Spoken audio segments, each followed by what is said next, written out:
कहानी शुरू होती है। हम एक फैमिली को देखते हैं जिसमें रेमी नाम की बच्ची और उसके मॉम डैड थे। ये फैमिली एक प्लेनेट सैयारे पर शटल कॉलोनी में रहते थे और अगर उनके चारों तरफ देखा जाए तो ना कोई चिरिन परिन ना कोई इंसान, सारा बंजर इलाका था। उनका तो कोई पड़ोसी भी नहीं होता और अर्थ जमीन पर भी रहने वाले लोगों के साथ उनका कोई राब्ता नहीं था। उन्होंने अपने पास एक फार्म भी बनाया हुआ था जहाँ पर इन्होंने कुछ जानवरों को पाला हुआ था और एक ग्रीन हाउस जहाँ पर रेमी के डैड सब्जियां उगाया करते थे और इसी तरह उनका गुजर बसर चल रहा था। रेमी की नजर हर वक्त दूर रहती। उसे जानना था कि जहाँ पर वो रह रही है अगर इसे आगे जाए तो आगे की दुनिया में क्या होगा, क्या उधर इंसान जिंदा होंगे। इसीलिए वो अक्सर दूर के पहाड़ों को हसरत भरी निगाहों से देखा करती थी कि वो भी एक दिन वहाँ पर जाएगी। मगर उसकी मॉम हर वक्त उसे इन कामों से मना किया करती थी। मगर इस फैमिली को एक उम्मीद थी कि कभी न कभी इस प्लेनेट पर भी अर्थ जमीन की तरह लोग आकर बस जाएंगे। एक दिन रेमी के डैड घर में देर से आते हैं। वो बहुत ज्यादा परेशान लग रहे थे। रेमी भी खड़ी चुपके से मॉम डैड की बातों को सुन लेती है। रेमी के डैड को शक था कि कहीं उनके आसपास अजनबी लोग हैं जो उनके घर में घुसना चाहते हैं। ये बातें रेमी भी सुन लेती है। अब रात को रेमी के डैड उसके पास आते हैं और कहते हैं, बेटी परेशान नहीं हो, ऐसा कुछ नहीं होगा और जो कुछ तुमने सुना डरने की कोई जरूरत नहीं है, मैं सब संभाल लूंगा। मगर रेमी अब भी डरी हुई थी। एक सुबह जब वो जागती है तो खिड़की पर खून से किसी ने लिव लिखा हुआ था कि यहाँ से चले जाओ। ये सब देखकर रेमी के मॉम डैड डर जाते हैं। उसके डैड ने जल्दी से राइफल उठा ली थी और यहाँ वहाँ देखने लगते हैं कि आखिर कौन है जो ये सब कर रहा था। रेमी की मॉम भी उसे लेकर छुप जाती हैं। तभी कुछ देर के बाद रेमी के मॉम डैड को 3 लोगों की आवाजें सुनाई देती हैं जो 6 होने का नाटक कर रहे थे ताकि इन लोगों को लगे कि वो बहुत से लोग हैं, मगर वो किसी को नजर नहीं आ रहे थे। इसलिए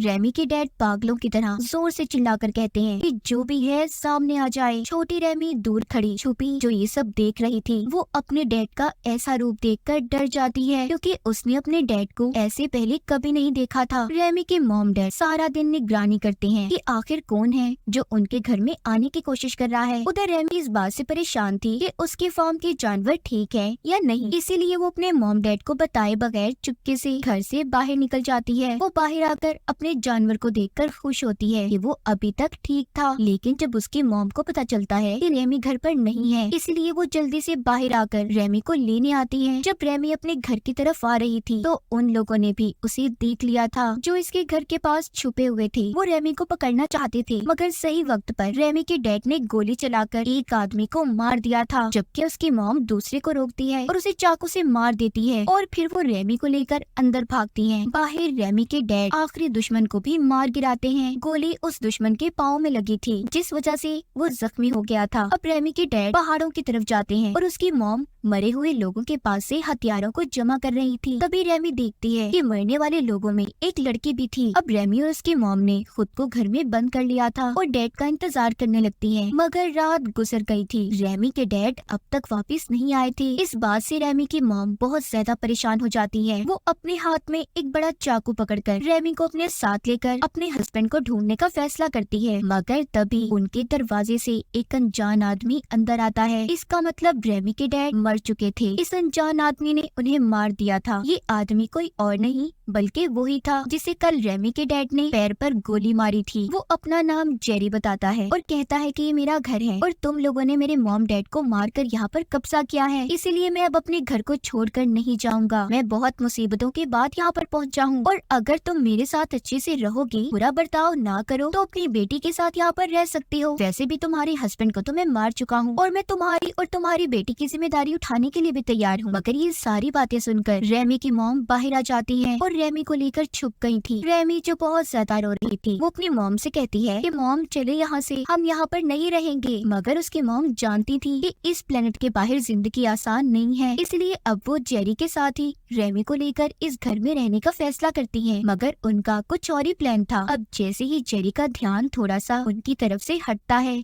तो रेमी की मॉम मौका पाते ही घर के अंदर घुसकर एक चाकू से जेरी पर हमला कर देती है, मगर उसने रेमी की मॉम को पकड़ लिया था और गन से मारने ही लगता है, मगर नहीं मारता और कहता है, मुझे खुद को साबित करने के लिए 30 दिन का वक्त दो, मैं तुम्हें कुछ नहीं कहूँगा। अब रेमी की मॉम जेरी से कहती है, मैं तुमसे कुछ नहीं चाहती, बस इतना कर दो, मैं अपने हस्बैंड को उनकी मौत के बाद दफनाना चाहती हूँ। जेरी भी इस बात के लिए तैयार हो गया था और रेमी के डैड के साथ साथ अपने साथियों को भी दफना देता है जो रेमी के डैड ने मारे थे। अब वो और उसकी मॉम एक अनजान आदमी के साथ रहने लगी थी। रेमी बार बार अपनी मॉम से कहती है प्लीज मॉम चले यहाँ से, पर उसकी मॉम जानती थी कि बाहर की दुनिया में इनके लिए जेरी से भी बड़े बड़े खतरे हैं। अब रेमी जेरी पर नजर रखना शुरू करती है। वो देखती है उसके पास बहुत सारे हथियार थे। अब वो उसके जाने के बाद रेमी जेरी के बैग की तलाशी लेती है, जिससे उसे एक मास्क और एक लड़की की तस्वीर मिलती है। ये वही लड़की थी जिसको रेमी की मॉम ने चाकू से इसे बचाने की खातिर मार दिया था। अब रेमी और उसकी मॉम 30 दिन गिनना शुरू करती हैं। जेरी के वादे के मुताबिक वो उसके साथ रहने लगी थी। जेरी बाहर के सारे काम संभाला करता, जबकि रेमी की मॉम घर के काम किया करती थी। एक दिन रेमी की मॉम अपने स्टोर रूम से एक रोबोट मशीन निकालती है जो एक पालतू जानवर की तरह था। रेमी को एक अच्छा दोस्त मिल गया था। वो बोलता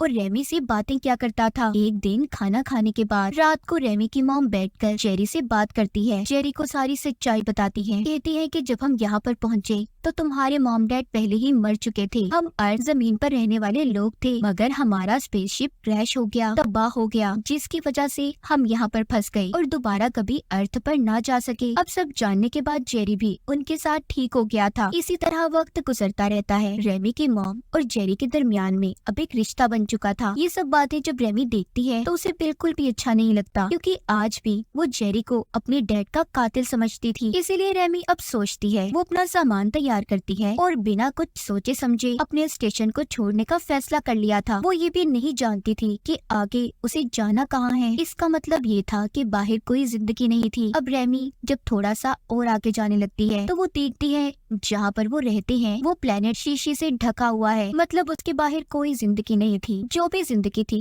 बस उसी हिस्से में थी जहाँ पर रेमी का घर था और वो रहा करते थे। तभी रेमी को एक बहुत बड़ा दरवाजा नजर आता है। वो उसे जब खोलती है तो अंदर चली जाती है। इसीलिए रेमी अब अंदर आकर जो उसके पास टॉर्च बॉल थी उसकी मदद से आगे बढ़ती है। उसे दूर से रोशनी नजर आ रही थी, मगर उस टनल सुरंग में अंधेरा और ऑक्सीजन की कमी की वजह से रेमी का सांस रुक जाता है और वो वहीं पर बेहोश हो गई थी। जब उसे होश आता है तो वो अपने बिस्तर में थी। पता चलता है कि जेरी उसे बचा कर ले आया था। वो उससे कहता है कि दरवाजे के उस पार धूल मिट्टी और ऑक्सीजन की कमी के अलावा कुछ नहीं है। तुम जितनी जल्दी हो सके इस बात को मान लो। तुम यहाँ से कहीं नहीं जा सकती। एक दिन जेरी को एक गिटार मिलता है जिस पर वो रेमी की मॉम को गाना गाने का कहता है। रेमी की मॉम भी वही गाना गाती हैं जो वो अक्सर अपनी फैमिली के साथ गाया करती थी। इसका मतलब ये था कि उन्होंने जेरी को अपनी जिंदगी में शामिल कर लिया था। ये देखकर रेमी रोने लगती है और खुद को एक कमरे में बंद कर लिया था। जब उसकी मॉम उसे मनाने चाहती है मगर वो नहीं मानती। अब रेमी की मॉम को गुस्सा आ गया था और वो जेरी को मारने के लिए एक गन उठा लेती हैं, क्योंकि वो ये सोच रही थी कि इसकी वजह से उसकी बेटी नाराज हो गई और उसने अपने हस्बैंड को भी खो दिया। जैसे ही वो उस पर गन को चलाने लगती है मगर उसमें कोई गोली नहीं थी, इसलिए अब वो चाकू लेने भागती है। जेरी भी उसके पीछे जाता है। बाहर खड़ी रेमी ये सब देख रही थी। जेरी ने अब रेमी की मॉम को भी मार दिया था। ये देखकर तो रेमी टूट गई थी। अब वही होना था जो इसने कभी सोचा भी नहीं था कि उसे एक अनजान और अपने मॉम डैड के कातिल के साथ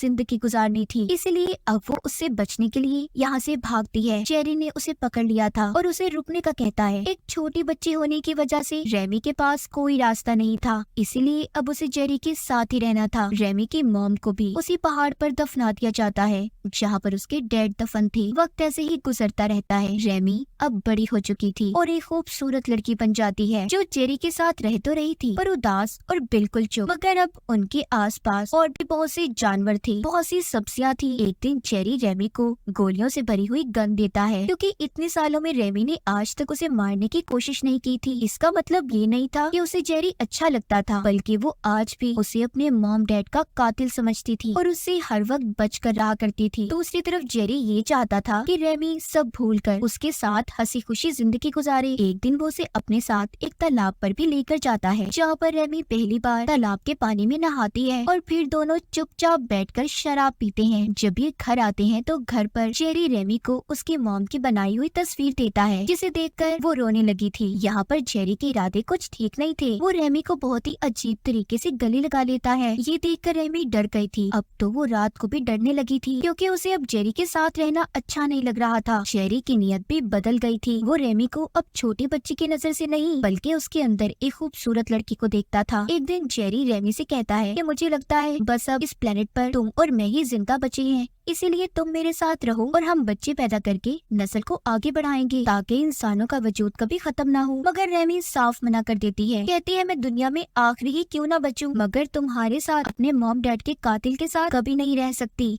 इतना कहकर वो रोबोट मशीन के साथ बाहर चली जाती है और बहुत सोचने के बाद उसने ये जगह छोड़ने का फैसला कर लिया था। लेकिन जेरी को रेमी के इन इरादों के बारे में पता चल जाता है, इसीलिए वो उसके कमरे से मास्क लेकर बाहर आ गया था ताकि रेमी कभी भी उसे छोड़कर ना जा पाए। वो भी उसके पीछे भागती है और मास्क को लेने की कोशिश करती है, मगर गलती से वो नीचे गिर जाती है और बेहोश हो गई थी। जब उसे होश आता है तो खुद को बेड पर बंधा हुआ पाती है। उसके सामने जेरी बैठा था जिसके गलत इरादे साफ उसकी आंखों में नजर आ रहे थे। वो उसे कहता है देखो अभी भी तुम सोच सकती हो, मगर रेमी अब भी उसकी बात सुनने को तैयार नहीं थी। लेकिन अब जेरी उसके साथ जबरदस्ती करने की कोशिश करता है। रेमी की चीखें सुनकर उसकी रोबोट मशीन अंदर आ जाती है और अपने हथियारों का इस्तेमाल करके जेरी पर हमला कर दिया था, जिससे जेरी दूर जाकर गिरता है। मगर जेरी अभी भी मरा नहीं था, वो अब उस रोबोट को गोली चलाकर खत्म कर देता है। उधर रेमी ने भी खुद को आजाद कर लिया था और फौरन एक राइफल उठाकर जेरी के सर में गोली मार देती है। वो भी